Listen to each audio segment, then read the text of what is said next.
তো এই মেয়েটার জন্য আপনার বিয়ে বসা না? হ্যাঁ। আপুর সাথে যোগাযোগ করে একটা নাম্বার আমরা দিয়ে দেবো, সেই নাম্বারে যদি কথা বলেন তাহলে আপুর মনের কষ্টগুলো বুঝবেন। যদি দর্শক বন্ধু আসসালামু আলাইকুম, কেমন আছেন আপনারা? আশা করি আল্লাহর রহমতে ভালো আছেন। যদি চ্যানেলটি ভালো লাগে অবশ্যই চ্যানেলটি সাবস্ক্রাইব করুন। পাশে থাকবেন। প্রতিদিনের মতো আজকে স্মার্ট একটা আপুকে আমার চ্যানেলে হাজির করেছি। মিডিয়াতে সব করে আসে না, পিছনে ব্যাকগ্রাউন্ড পিছনে কিছু থাকে। আসসালামু আলাইকুম আপু। ওয়ালাইকুম আসসালাম। ভালো আছেন? এই তো আলহামদুলিল্লাহ ভালো আছি। আচ্ছা, কি নাম আপনার? আমার নাম ঝর্ণা। ঝর্ণা আপু, কয় ভাই বোন আপনারা? আমরা 3 ভাই বোন। গ্রাম বাড়ি কোথায়? গ্রামের বাড়ি মানিকগঞ্জ। মানিকগঞ্জের মেয়ে আপনি। বিয়ে শাদী হয়েছিল আপনার? হ্যাঁ, বিয়ে হয়েছিল। আচ্ছা, স্বামী আছে নাকি চলে গেছে? স্বামী ভাই নিজেই ফেলাইতে চলাইছে। স্বামী আপনাকে ফেলে চলে গেছেন না? স্বামী ফেলাইতে আসি না, আমি ফেলাইছি। ও, আপনি স্বামীকে ফেলে দিয়ে এসেছেন, কারণটা কি? আমার নাসিবে দিয়ে তো ফেলাইছি, কেউ কি আর স্বামী ছাড়তেছে না? কি সমস্যা ছিল? স্বামী তো ভালো ছিল না, নিশাবানি করতো, জায়গায় জায়গায় পড়ে থাকতো, কাজ কাম করতো না। কাম কাজ করতে না, বাসায় আসতো না? খরচপাতি দিত না। আসতো ওই যে দিন শেষে রাত্রে একসময় আসতো, একসময় একদিন আইতেই না, রাস্তাঘাটে শুয়ে থাকতো। এখন কি সারাসারি হয়েছে? হ্যাঁ, সারাসারি হয়েছে। কয় ছেলে মেয়ে আপনার? আমার একটা মেয়ে আছে। একটা মেয়ে আছে। আপনি কি কাজ করেন? আমি এখন বাসায় বাড়ি কাজ করি। বাসা বাড়িতে কাজ করতেছেন। হাতের কাজ জানেন কিছু? হাতের কাজ জানি, কিন্তু হাতের কাজ তো করতে পারতেছি না। এখন কি কারণে বিয়ে করবেন আপনি আবার? বসবো যদি কেউ আমার মেয়েটার দায়িত্ব আর আমার দায়িত্ব নেয়, কারণ আমার মেয়েটা তো মানুষ করতে হইব। আপনার মেয়ের দায়িত্ব নিতে হবে। হ্যাঁ। আচ্ছা, অনেকে তো বউ মারা গেছে, বউ চলে গেছে, এই সমস্ত পুরুষরা যদি বিয়ে করতে চায় করবো, সমস্যা কি? তাদের তো ছেলে সন্তান থাকবে। আমারও তো ছেলে সন্তান আছে। তাদেরটা মানবেন? অবশ্যই মানবো। আপনারটা মানতে হবে না? অবশ্যই।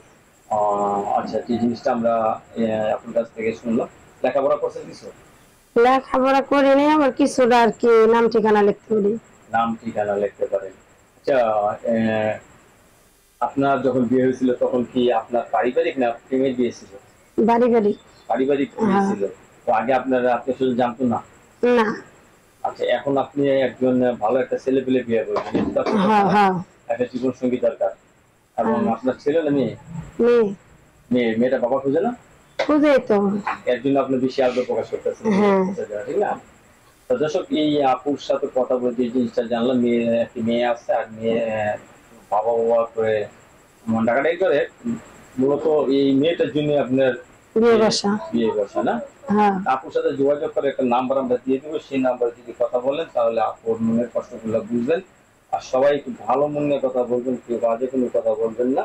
আপু, আমরা যে নাম্বার আপনাকে দিয়ে এই যে মিডিয়া দিয়ে দিচ্ছি, সেই নাম্বার কি সবসময় খোলা থাকে? হ্যাঁ, সবসময় খোলা। সবসময় কথা বলতে পারবে? হ্যাঁ, সবসময় কথা বলতে পারবে। এই আপুর সাথে যোগাযোগ করার নাম্বারটা হলো 01861499285।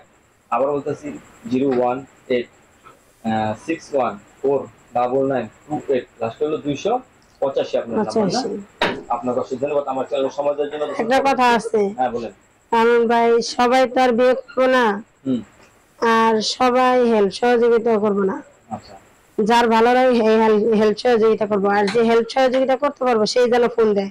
আর যে একমাত্র বিয়ে করবো আর হেল্প পাইবে, তো আর অন্য কোনো মানুষের হেল্পের দরকার নাই, সেরকম মানুষ যেন ফোন দেয়। কারণ সবসময় মানুষ ওই ফোন দিয়ে বিরক্ত করবো, ওরকম মানুষের দরকার নাই। আপনার অসংখ্য ধন্যবাদ আমার চ্যানেল সমাজের জন্য। পরবর্তী একটি ভিডিওর জন্য অবশ্যই অবশ্যই আপনি আসসালামু আলাইকুম।